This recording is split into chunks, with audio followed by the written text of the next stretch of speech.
Hello everyone, I am Professor Ashwini Naik and I am handling subject Income Tax 2 for BCom 6th semester. In today's lecture, we are going to have a look at the syllabus of this subject. Under Income Tax 2, in total you will be learning 5 units throughout the semester and all the 5 units are practical oriented. These are the 5 units that you are going to learn throughout the semester. First unit is Income from Capital Gains and Other Sources. Second, Set off and Carry Forward of Losses. Third, Deduction from Gross Total Income. Fourth, Assessment of Individual. And last unit is Assessment of Partnership Firm. We all know that there are 5 heads of income. The first head of income is income from salary. Second is income from house property. Third is profit and gains from business or profession. Fourth, capital gains. And fifth, other sources. In last semester, you have learned first 3 heads of income.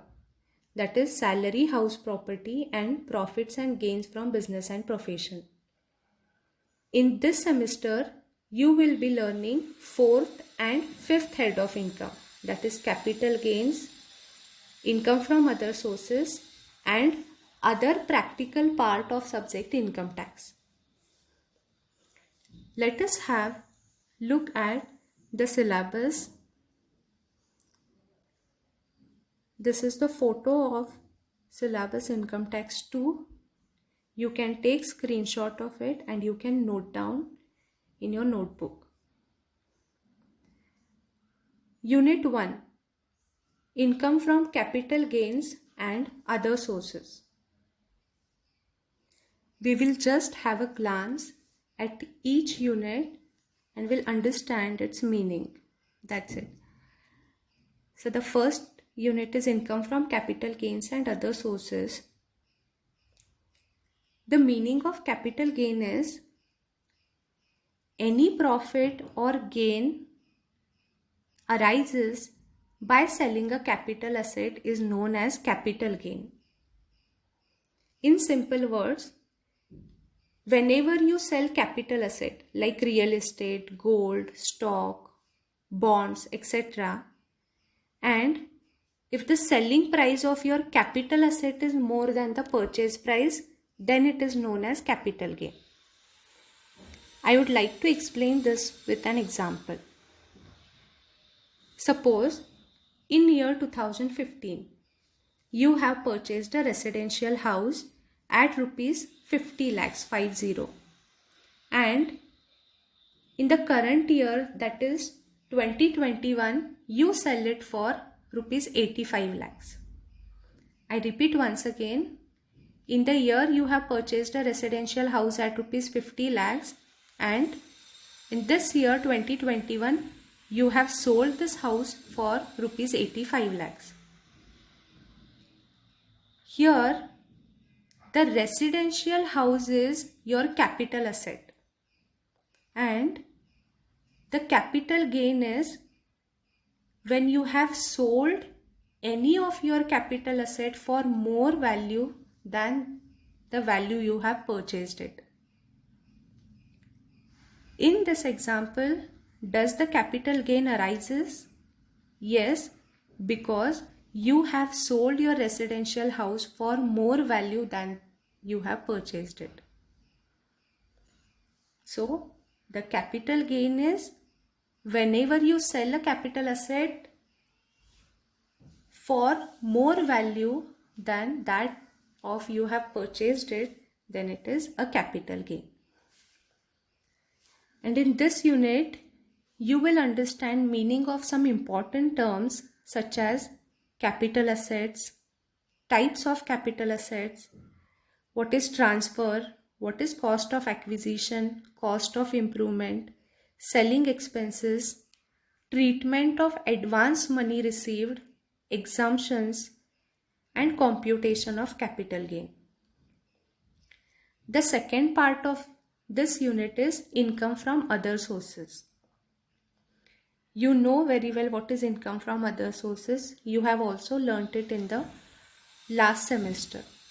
Income from other sources is nothing but when any income cannot be categorized into first 4 heads of income. We have total 5 heads of income. First is salary, house property, profit and gain from business and profession, capital gain and other sources.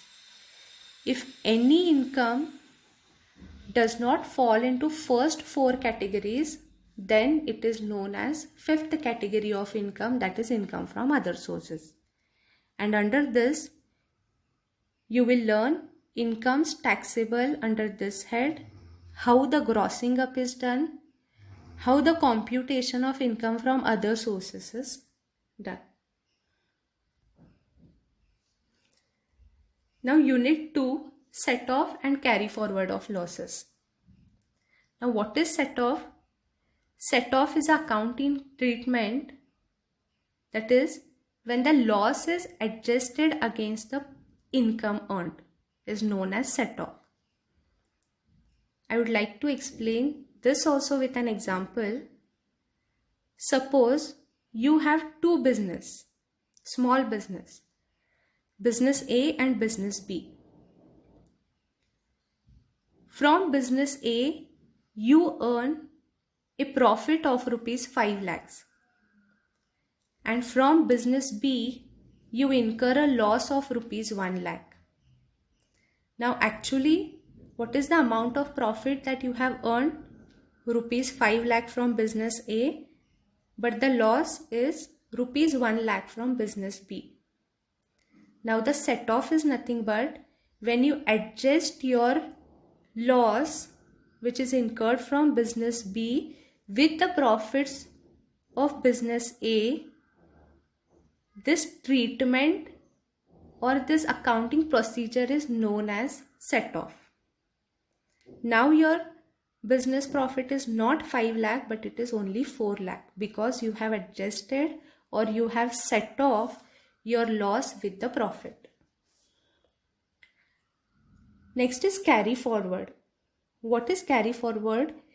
If the loss cannot be adjusted against the profit or income in the current year, then such balance of loss is to be transferred to the next year. Again one example, you have same business A and business B.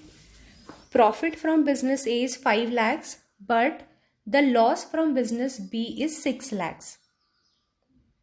Now you can set off or you can adjust any loss to the extent of profit that you have earned. Here in this example you have earned profit of rupees 5 lakhs but you have incurred a loss of rupees 6 lakh. Your loss is more than that of your profit.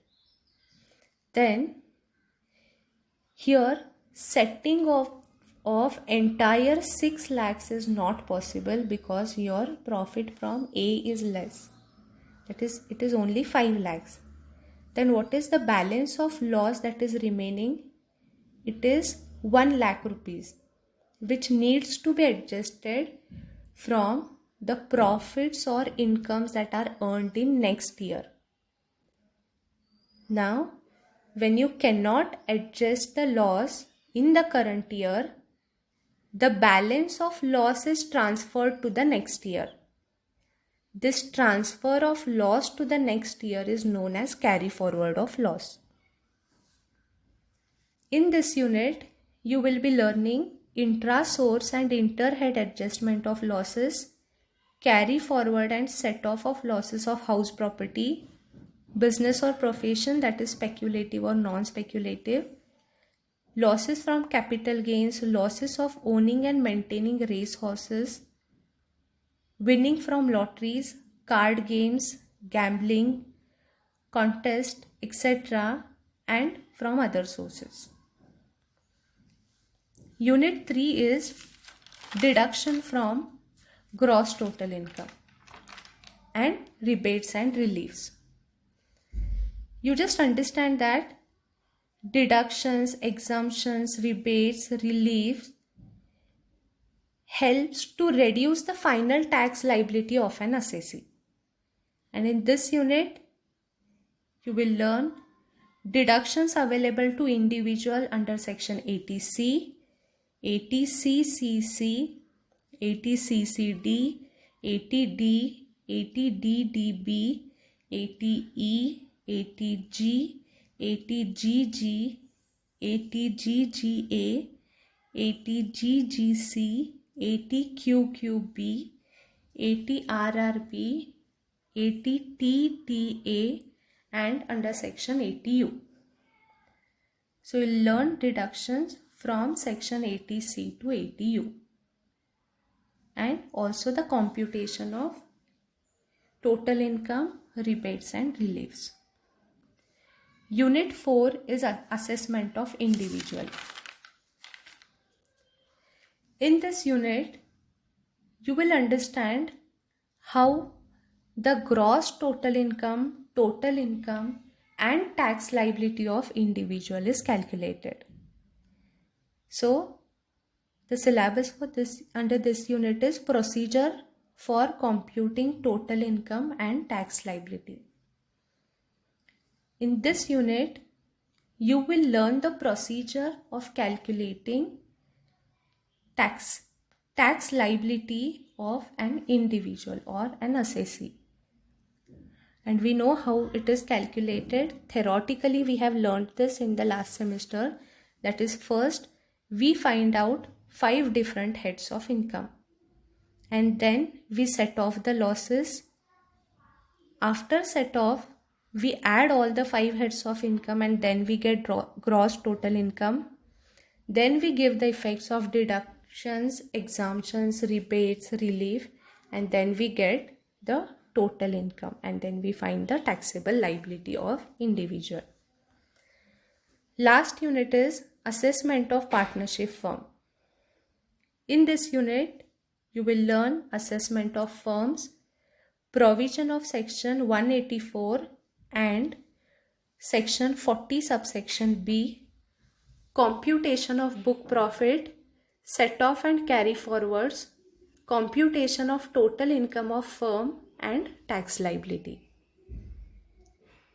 This is what you had to understand in this lecture. From tomorrow's class, from next class, we will start with the syllabus, that is with first unit, income from capital gains and other sources. Thank you.